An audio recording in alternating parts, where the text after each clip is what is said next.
Hey guys, this is your boy Josh of Basic Value, and for today I'm going to be teaching you how to make this simple random number generator in Scratch. So first thing first, you need to create a sprite that looks like this. So basically it's just one sprite but with a lot of costumes.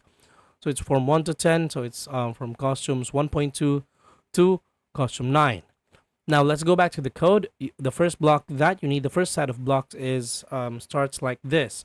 So when the green flag is clicked, the numbers will be hidden, and then you need the forever repeat block, then the if then block inside the forever repeat, key, press, and then broadcast roll.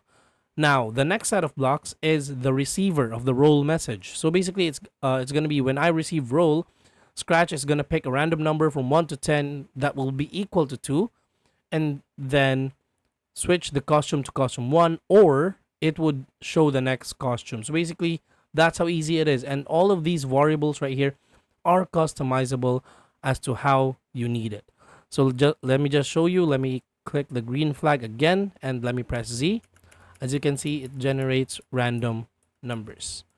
All right. So just generates like from 1 to 10. So that's all for this video. Thank you so much for watching, guys. Please do not forget to subscribe. This is your boy Josh of Basic Value, and I'm going to be seeing you on the next one. Peace out.